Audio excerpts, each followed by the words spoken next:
CJ 대한통운 2023년 3분기 누적 실적을 스룹풋 회계로 분석하고 연말 매출액을 예측해 보도록 하겠습니다. 매출은 2.6% 감소했고 영업이익은 27.8%가 증가했습니다. 그리고 전체 재고 회전율은 35.2회전으로 산출이 됩니다. 내용 좋았다고 생각하시면 구독, 좋아요 요 말씀들은 꼭 드려야 눌러주시는 것 같아요. 또 필요하시면 배속 보시기를 바랍니다. 이것은 계속 소개해 드리는 거고 설명은 생략하도록 하겠습니다. 원가회계 손익으로서 매출이 5조 9,517억 원을 달성해서 전년보다 2.6% 감소했어요. 매출 원가는 그 4.3% 감소했습니다. 더 감소했기 때문에 매출이익이 13%로 증가를 했습니다. 여기서 우리가 이제 질문을 던져볼 수 있는 것은 매출은 감소해도 영업이익 증가 비결은 무엇이냐? 그러면은 손익계산서에서 원인 결과를 따질 수 있는 정보가 이거에 국한이 되어 있다면은 매출원가가 더 내려갔기 때문에 이익이 낮다라고 얘기를 할 수밖에 없는 거죠. 매출 총이익률 1.6% 상승했고 판매관리비가 8.3% 증가했어요. 그러니까 매출 총이익보다 적게 증가했기 때문에 이익이 더 늘어나겠죠. 영업이익은 2,320억 원으로서 23%가 증가했습니다. 영업이익률 3.9%로 0.8% 증가했고 생산성도 향상이 됐습니다. 왜 영업이익이 증가했는지 그것을 이제 추적을 해 보도록 하죠. 그래서 매출에 비례하는 매출 재료비 이것에는 물류 기업인 경우에는 그 뭔가 그 택배 운송도 있지만 운송 하역 뭐 이런 거를 하는 회사이긴 한데 그래서 그 건설회사처럼 외주비를 그 이 변동비로 인식을 했듯이 운송비를 이 매출에 비례하는 그런 성격으로 인식을 한 결과입니다. 12.5%가 감소했으니까 그 차이가 9.9%가 마이너스입니다. 그래서 여기에서 우리는 원재료 및 운송비 단가가 매우 그 하락을 했다라고 추정을 해볼 수 있습니다. 그 이익이 난 원인이. 그래서 스루프 금액이 22.5%가 증가했고요. 스루프율은 7.3%그 상승을 했고 운영 비용이 21.8% 스루프보다 약간 낮게 증가를 했죠. 그래서 TOE 생산성으로 보면은 소점 두 자리로 0.01포인트가 상승했습니다. 그 결과로 그 스루프 영업이익은 2,328억 원인데 27.8% 원가회계 영업이익률보다는 더 높게 상승을 했습니다. 어, 원가 영업이익보다는 약 7억 3,300만 원 더 이익이 났습니다. 이것은 뭐 상품의 증가로 이렇게 해석이 되지만은 어, 그 현장 운영 비용이 조금 뭐 가공비가 배분되는 게 좀 있는 것 같다. 이런 느낌을 받습니다. 그런데 정확하지 못한 이유는 그 회사는 반기까지 연말 이런 데에서는 재고자산 명세, 상품, 저장품, 원재료가 있거든요. 그러니까 뭔가 직접 만드는 게 있다는 얘기입니다. 원재료가 있다는 얘기는 그런 게 있는데 분기에는 그 내역을 공개를 안 해서 할 수 없이 전체 재고자산을 적용했습니다. 그 분석을 하는데 근데 2억 8,600만 원뿐이 그 감소를 안 했어요. 요게 이제 그 회사는 어차피 그 전체 재고자산을 적용하고 있기 때문에 분석에는 큰 그 오차는 발생이 안 됐고 다만 또 계약자산이라는 게 있습니다. 이 대한통운은 물류 외에 별도로 조금 어느 정도 건설 부분을 또 운영하는 게 있어가지고 요것은 이제 또 포괄 제공으로 인식하기 때문에 이게 이제 23억 8,100만 원 감소한 것이 이제 원가 회계 영업이익보다 조금이라도 더 이익이 난 원인이 되겠습니다. 참고적으로 물류기업은 그 내역에 그 건물 이런 거 빼고 운송하역 설비 내지는 그 운송 차량, 이 차량 운반구라든지 차량 작업하는 그런 하역에 대한 설비 이런 것들이 별도로 나오면은 그거에 대한 회전율을 또 좀 구해보고 싶은데 또 그런 내역은 없어가지고 유형자산 전체의 그또 회전율을 이 산출을 해볼 예정입니다. 유형자산은 198억 원이 증가했어요. 조금 뭔가 더 투자들을 한 것이 있다 이렇게 보여집니다. 그래서 비용의 성격적 분류 내용을 이 분석을 해보면은 재고자산의 변동, 요건 기초에서 기말을 빼는 식인데 플러스 2억 8,600만 원이면은 아까 그 재고자산 명세에서 봤듯이 전체 재고자산 금액하고 일치를 합니다. 감소를 했으면은 비성분 쪽에서는 플러스로 표현이 됩니다. 전년도에 마이너스 표현은 증가했다는 뜻이고요. 원재료 및 상품 매입으로 되어 있습니다. 2.7% 감소했고 운송비가 무려 13.3%가 감소를 했습니다. 그래서 ABC를 더한 매출 원가 재료비는 12.4%가 감소했습니다. 운영 비용은 21.8%가 증가했습니다. 이 합한 금액이 매출원가하고 판매 관리비하고 합한 금액하고 일치하는 금액이고 운영 비용에서 판매 관리비를 빼면은 그것이 이제 현장 운영 비용이 되겠습니다. 제조비로 치면은 이제 가공비라고 할 수 있겠죠. 이게 건설 부분까지 다 복합적으로 들어간 그 금액이 되겠습니다. 물류도 그렇고 그 다음에 이제 하역 운송 그런 그 세 가지 사업 3부분에서 발생된 거죠. 그래서 가공 비율이 27% 6.8% 감소했고 아니 증가했고 매출원가 재료비는 그 6.8% 감소했습니다. 여기서도 우리는 원재료 및 운송비 단가가 하락했다고 추론을 해낼 수 있겠습니다.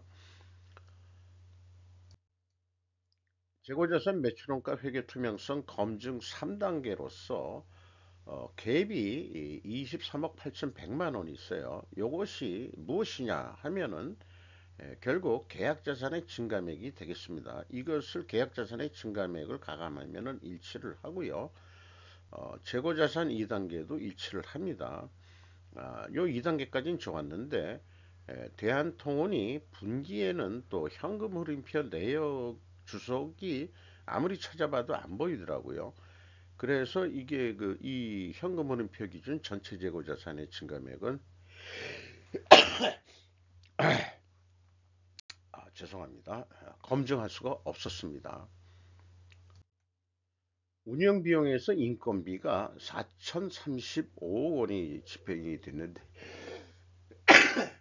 아이고 죄송합니다. 이게 갑자기 기침 재채기가 7.2% 증가했고요.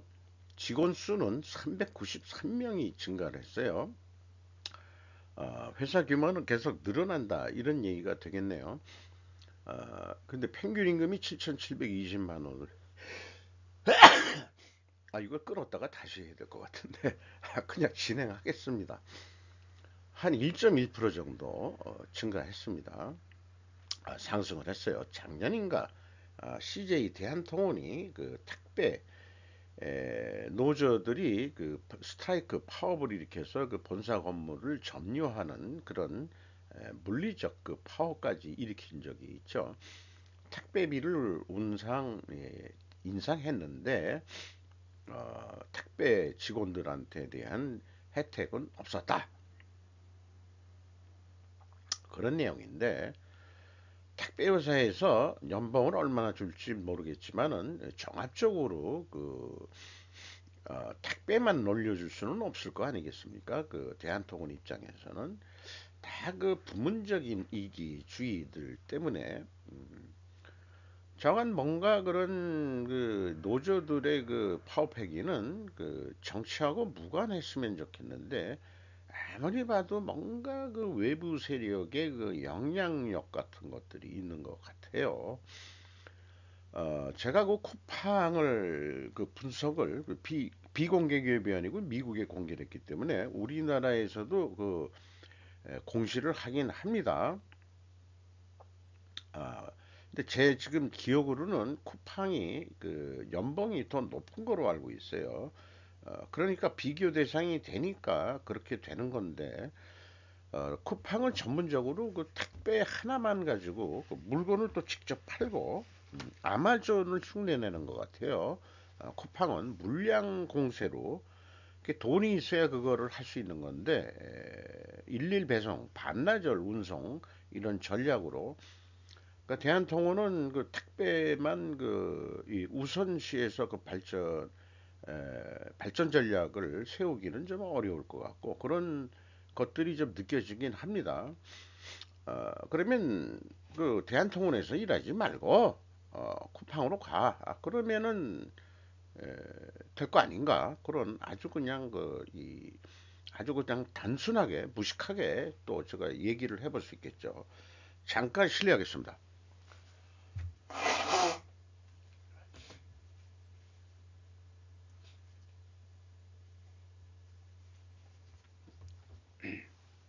자, 어차피 끊지 않고 계속 하기로 한 거니까 감기약을 먹어도 잘 안 나가고 그 크게 걸린 건 아닌데 그 코감기가 꽤 오래가요. 나갔다 들어갔다 하는 것 같습니다. 제가 그 저항력이 이제 좀 떨어진 것 같아요.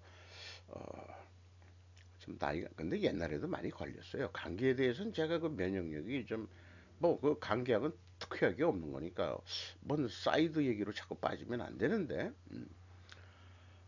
건설 부분도 있으니까 외주 공사비가 그 98.5%나 크게 증가했어요. 그리고 지급 수수료는 5.8%가 증가한 것이 눈에 띕니다. 건설 부분에 뭔가 이제 공사가 많아졌다. 이런 느낌이 또 들어오네요. 경영평가 지표를 그래서 하는 데 있어서 상품만 가지고는 좀 부족해서 운송 하역 부분이 더 매출이 상당하기 때문에 유용자산 회전율로 해봤습니다. 1.9% 이건 떨어졌고요. 그리고 그 계약자산 포함해서 그 한 것은 35.2회전이 나옵니다. 이것도 소수점 두 자리로는 약간 내려갔어요. 이렇게 내려가고 그 다음에 수급분율은 상승했으면은 일반적으로 이제 제조업에서는 불식회계 개연성 가정을 하는데 복합사원 부분 관계로 추론 적용이 약간 불합리할 수는 있겠다 하는 생각이 들어갑니다만은 일단 좀 무리하게 추론을 적용을 해 보도록 하죠. 불식회계 개연성 가정이 있다라고 가정을 우리는 반증하는데 흥미를 느끼고 있습니다. 반증이 돼야만이 오히려 더 그 빛을 발할 수 있겠다. 이런 그 목적이 있는 거죠. 생산성도 그 상승이 됐습니다. 그리고 이제 이자 부채 레버리지율을 떨어뜨렸어요. 5.5%. 빛을 많이 갚았다는 얘기죠. 그 다음에 이자 보상 비율 3.2로 떨어졌고요. 그 다음에 나머지는 그냥 참고해 주시기 바랍니다. 이 분식회계 개연성 가정을 충분 조건 논리로 도표를 만들어 보면은 논리 연습을 위해서 제가 얘기를 해 보겠습니다. 이런 것들이 우리가 많이 에, 그 훈련을 좀 많이 받아야 된다고 생각해요. 제가 젊어서 이런 것들이 좀 부족했기 때문에 나이 먹어서 이런 것들을 좀 인생을 좀 논리적으로 합리적으로 그렇게 그 인식을 하고 또 대화할 필요가 있지 않겠냐 하는 건데 논리라는 게 그렇게 복잡한 게 아니고 필요 조건 논리와 충분 조건 논리 두 가지만 가지고 배워서 충분히 논할 수 있는 그런 쉬운 길을 배웠습니다. 만약에 회전율 하락과 수르픈율 상승 역방향이면은 그러면은 분식회계 개연성 가정을 세운다. 어, 왜냐하면은 원재료 및 운송비 가격 이 상승 및 이 판매 가격 상승 순방향 데이터를 확인할 수 있기 때문이다. 이 방향으로 데이터가 확인이 돼서 반증을 할 수 있기 때문이다. 라고 해서 이 분식회계 개연성을 반증을 할 수 있다. 그런 이유를 댈 수 있는 거죠. 그리고 이 입증을 위해 필연적으로 존재할 다른 어떤 증거를 찾아야 되는데 제조업에서는 쉽게 회전율을 수량으로 산출하면 되는데 여기는 건설업도 들어가 있고 좀 하역업도 있기 때문에 요거 하나만 가지고는 좀 무리가 있을 것 같아요. 그거는 이제 언급을 하고 넘어가겠습니다. 증거들은 필연적으로 증거할 존재들은 이 운송 하역 및 택배 건설업 이런 복합한 데서는 별도 원인을 또 좀 더 연구를 해보고 추적해 볼 필요는 있겠는데 어, 뭐 글쎄요 그럴 필요까지 있겠냐 하는 생각입니다. 전체 흐름만 보려고 노력을 하는 거니까. 그래서 이 상품 매입 및 운송비 단가가 상승했다는 추론을 하게 되는데 반증 추론이 좀 안 어울리는 것 같죠. 1차, 2차에서도 그 운송비도 크게 내려갔고 그 다음에 원재료 이런 가격도 내려간 것으로 되어 있는데 과연 어떨까? 회사는 공개를 하고 있죠. 그러니까 그 회사가 대표적으로 그 원재료의 그 가격 추이를 난 거는 경유만 얘기를 하고 있어요. 뭐 한 운송비가 한 뭐 3조 9천 정도나 나가는 회사니까 단가가 단순 평균으로 그 15% 이게 뭐 전체라고 봐도 그 과언은 아니겠죠. 이렇게 봅니다. 건설 부분 빼고 그 건설 부분은 뭐 비중이 약하기 때문에 그 대표 상징할 수 있는 거로 들어가기는 어렵겠죠. 사업 부분별로 하긴 해야 되는데 또 굳이 쪼개서 할 필요도 느끼지는 못하고 있습니다. 돈 받고 하는 거라면은 좀 해볼 수는 있겠어요. 돈 받고 해보면은 데이터를 받아가지고 어, 이 건설 부분은 어떻다. 그다음에 어, 그 운송 하역 부분은 어떻고 택배 부분은 어떻다. 뭐 이런 걸 얘기해 볼 수는 있겠죠. 그래서 그 회사는 그 판매 가격에 대해서는 그 단가를 공시하기가 좀 매우 어려운 건지 어떤 건지 몰라지만은 택배 가격이라도 좀 알려줬으면 좋겠는데 어쨌든 판매 금액만 이렇게 나열해 줬습니다. 그래서 사업 부분이 네 군데나 있는데 CL이라는 게 이제 이게 부도 항만 운송 하역 부분이고요. 택배 사업 부분이 있고 그다음에 글로벌 사업 부분이 있는데 글로벌도 이제 이 해외에서 하는 운송 하역이라고 봅니다. 그리고 건설 사업 부분이 좀 있긴 있는데 이제 가장 비중은 약하죠. 이렇게 되어 있습니다. 사업 부분별 원재료로서 연료는 타당할 것 같다. 건설 부분 빼고 원재료 가격 상승 반중 추론은 검증되지 그래서 않습니다. 스루프 손익에서의 하락 추론이 더 합리적일 것 같이 느껴집니다. 또한 판매 가격은 비공개입니다. 이런 것을 요약표로 만들어 보면은 경유 가격이 15% 내렸는데 제조 원가 비율이 72.5%니까 가격 하방 압력은 10.9% 영향을 미친다. 그리고 가공비가 그 좀 1.9% 증가했어요. 일반적으로 납품업체라면은 인건비도 오르고 그러니까 이걸 반영을 해줘야 됩니다. 납품하는 업체에서는. 구매하는 업체에서는 후려칠지는 모르지만은 이런 거 우리는 인정 못해요. 원재료 가격만 반영할게요. 뭐 저도 먹고요 살아야죠. 뭐 이런 식으로 또 그 구매하는 쪽에서 얘기할 수도 있는데 어쨌든 한 9% 정도는 가격을 내려야 되는데 내렸는지 안 내렸는지 우리는 알 수가 없습니다.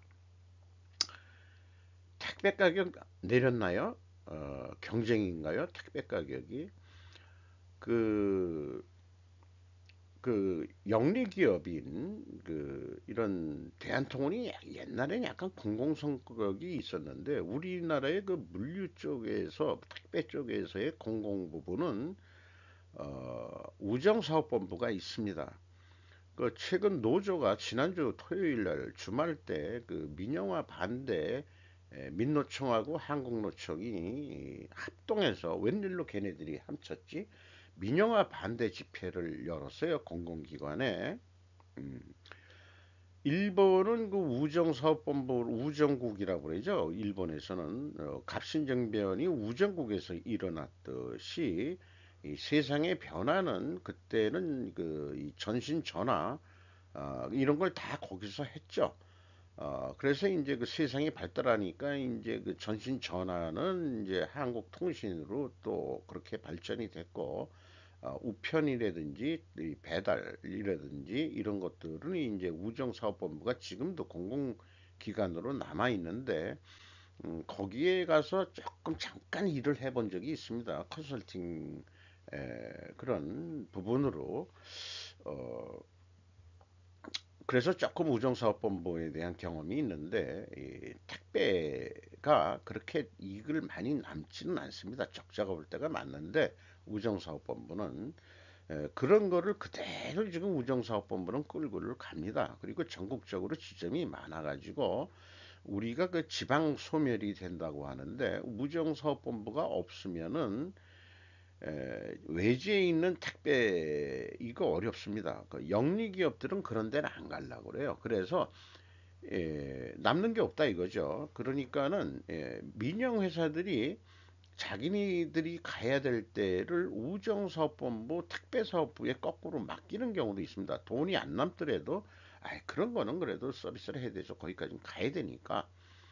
그래가지고 민영 택배회사에서 우정사업본부 택배사업 부분에 또 남기는 아주 외지 그 인구가 소멸되는 지역 이런데 이런 거를 느낌이 있습니다. 그래서 저는 어떤 경우에는 무정사업본부 민영화가 필요하지 않겠냐 이런 생각을 해봤는데 요거는 그 노조애들이 주장하는 그 민노총이 왜 공공노조까지 분야를 침범하는지 그거는 이견이 있습니다만은 부추겼겠죠. 공공노조에서 니들이 좀 나서줘 이렇게 했는지. 그러니까 정치적인 행위긴 하지만 이 설명 이상에 자꾸 사이드로 빠져서 죄송합니다만 헐 얘기는 하고 넘어가야 될 것 같아요. 우정사업본부 우선은 당분간 다 외지의 그 택배를 위해서라도 그 우정사업본부 택배사업부는 그냥 남아야 되겠다. 그리고 이제 우편 요게 이제 세상이 참 이 IT, SNS, 인터넷 세상이 되다 보니까 요즘 우편물은 뭐 공무원들의 그 무슨 고지서 뭐 그다음에 뭐 이런 거 외에는 요즘 뭐 개인 편지, 손편지 쓰는 사람이 있나요? 다 이메일로 하고 다 그렇지. 그러니까 손편지가 아주 귀중해지는 그런 식인데 안 남아도 한다. 안 남아도 한다. 글쎄요. 어떻게 될지 미래 세상은 아무래도 민영화가 될 것 같기는 해요. 그래야만 쓸데없는 돈이 또 안 나가고 그냥 우정사업본부라고 이렇게 돼 있는데 이것이 그런데 이제 우정사업본부가 또 금융보험업도 하고 있죠. 여기선 돈이 남아요. 아주 이 시장 상인들을 상대로 잘 하죠. 저건 나중에 한번 우정사업본부도 한번 시간이 되면은 접근해 보고 싶습니다. 자료가 좀 될지 모르지만은 입수가 될지 모르겠습니다만은 자 그렇게 해서 원가 회계 개념으로 연말 매출액을 예측해 보면은 7조 4천 정도 할 것 같아요. 그러면은 계획은 2,900억 남는 거로 되어 있는데 2,480억 남는 거로. 왜 그러냐? 재고가 2% 감소할 경우에는 원가 회계는 이익이 감소하게 되어 있습니다. 그래서 계획 대비 그 달성을 한다 그러면은 매출 노력을 1.5%를 더 해야 됩니다. 그래서 7조 5천억까지 올려야 2,900억, 한 3천억 할 수 있는 것으로 그렇게 예측을 해볼 수 있겠습니다. 그런데 반대로 재고를 2%를 증가시킨다고 한다면은 매출 노력을 안 하더라도 어, 2,500억 정도는 나올 수 있다. 이런 것이 이제 원가 회계의 마녀의 그 혼미술에 걸리는 거죠. 마녀의 유혹에 걸리는 거다. 이렇게 얘기를 할 수 있겠습니다. 원가 회계는 마녀의 유혹이다. 라고 얘기를 또 할 수 있지 않겠냐. 그래서 스루프 회계는 그런 거하고 관계가 없는 거니까 매출에 비례하는 매출 재료비를 가지고 하는 거니까 7조 4천억 나옵니다. 음, 그렇게 뭐 크게 차이는 안 나죠. 상품이나 뭐 이런 제조업이 아니기 때문에 가공비가 배분되는 게 별로 없거든요. 그래서 이것도 그럴 경우에 2,500억 남습니다. 요것도 계획 대비 조금 부족하니까 재고 회전율을 어쨌든 재고 회전율을 어, 이 유형자산 회전율은 반영을 안 했어요. 어, 재고 회전율을 어쨌든 그 유형자산 회전율도 올리고 이쪽도 올린다고 한다 그러면은 요거는 이제 그 알고리즘 산식을 그 재고자산 회전율을 반영해서 만든 거기 때문에 그래서 그 2.4%만 좀 더 노력을 한다면은 상품 저기 원가 회계 쪽은 1.5% 매출도 노력을 하는 건데 그러면은 그 한 7조 5천억을 넘게 해가지고 한 3천억이 훨 넘는 그런 이익을 낼 수 있겠다. 이렇게 생각합니다. 스리포트 회계 기준이 약간이라도 돈이 더 나오는 거죠. 재고가 감소했을 경우에는 가공비 배부되는 재고 자산이 크게 없기 때문에 그렇습니다.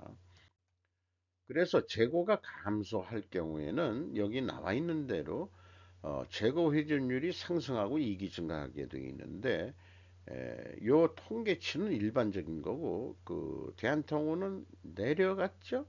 회전율이 그래서 복합적이기 때문에 이게 딱 적용하기가 아주 단순 업종이 아니기 때문에 그러나 이익은 조금이라도 증가한 것은 맞고 판매가는 원가에 비해서도 조금이라도 더 높게 산출이 된다는 거, 그 통계는 그 맞는다 이렇게 이제 볼 수 있겠습니다.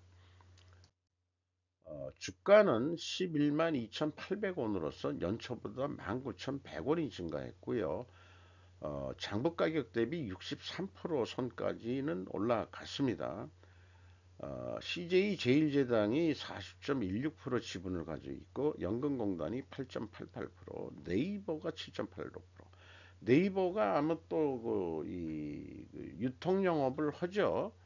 네이버에서도 그러니까 이제 네이버는 택배를 안 가지고 있으니까 전략적 제휴로서 CJ 대한통운을 그 운송하는 거로 돼 있죠.